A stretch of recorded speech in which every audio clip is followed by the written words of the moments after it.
Welcome to the Wednesday Bible study from Macedonia Baptist Church in Monroe, North Carolina. Today we're going to be talking about 1 Corinthians 13, the whole chapter, and we call this the love chapter. It explains God's unconditional love just about as good as any other place we can find in the Bible. Starting with verse 1, though I speak with the tongues of men and of angels and have not love, I have become as sounding brass or a tinkling cymbal. Think about a marching band, and as they are passing by, and of course, in that band, there's drums and also brass that is possibly keeping time with the music. Think about now if that's all there was, just that clanging, and that he's saying here, although we speak with tongues of men and of angels, but if we have not love, it's empty.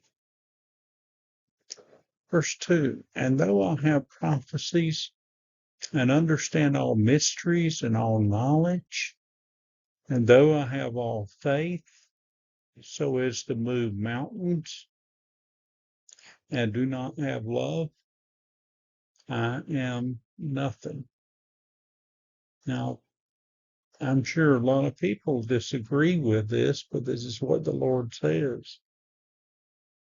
Love is necessary above prophecies and understanding mysteries and knowledge, even having faith that could move mountains. But if we don't have love, we are nothing. It says that I am nothing. It is personal.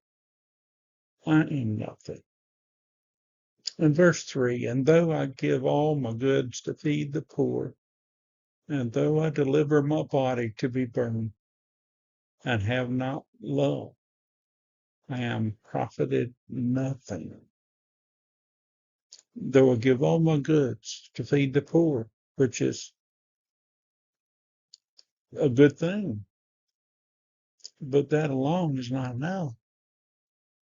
And even if I give my body to be burned as a martyr, and I don't have love, I haven't gained a thing. Verse 4, love has patience, is kind. Love is not envious, is not vain or empty, is not puffed up. It doesn't get upset. It doesn't get angry. Does not behave indecently. Does not seek her own. Is not easily provoked. Thinks no evil. Now this is just another cross section of different descriptive words. Love has patience and it's kind.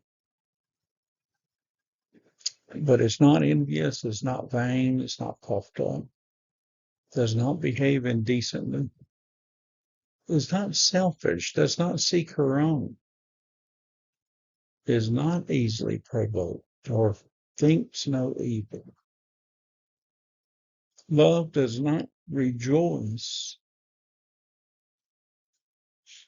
Love does not rejoice in unrighteousness, but rejoices in the truth, quietly covers all things. This word covers all things. In the King James, the regular King James is bears all things.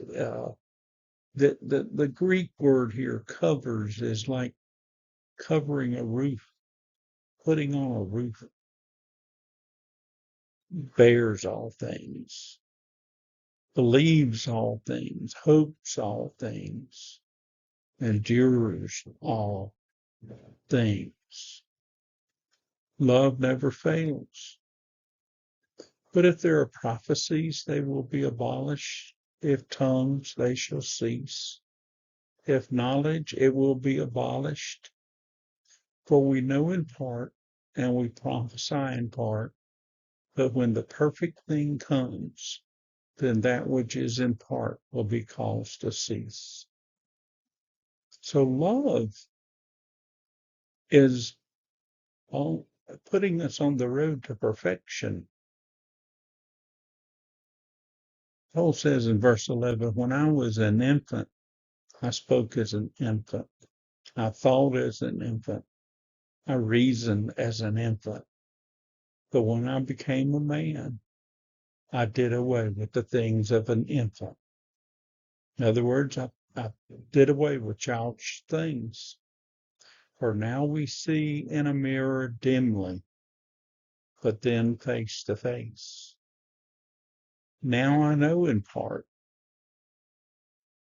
but then I shall fully know, even as I also am fully known.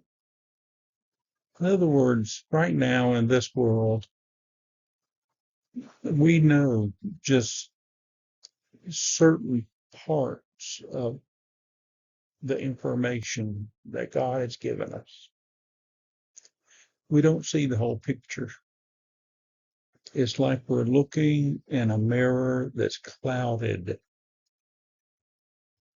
I remember going to my great grandmother's house, and she had a mirror, and it looked like it had been in a place where there was smoke, because the mirror looked smoky.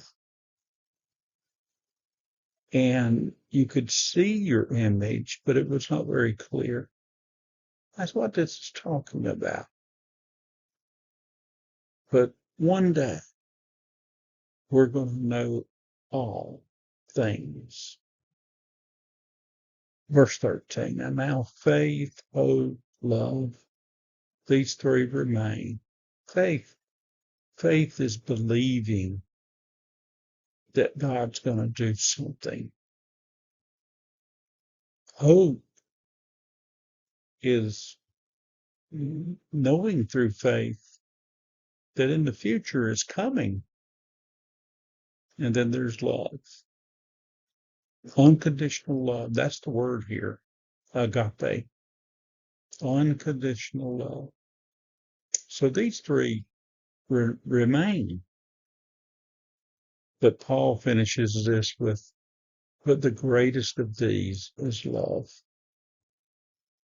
So how are you doing today at showing love? Do you have unconditional love? Or do you let certain emotions or issues get in the way of loving others? And the Lord expects us to love unconditionally because He loves us unconditionally. He forgave us. He made a way when He died on the cross. And now He's alive. And He loves us unconditionally. And nothing will change that. So we must love Him unconditionally.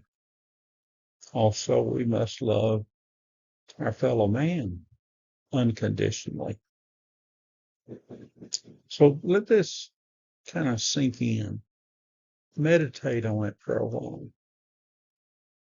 See where you are in your personal life.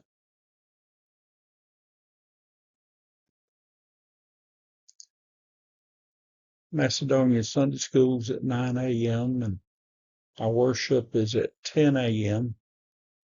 And there you can also see the address for our website. You can go there and find out additional information. Thank you for listening today, and I hope you have a great week.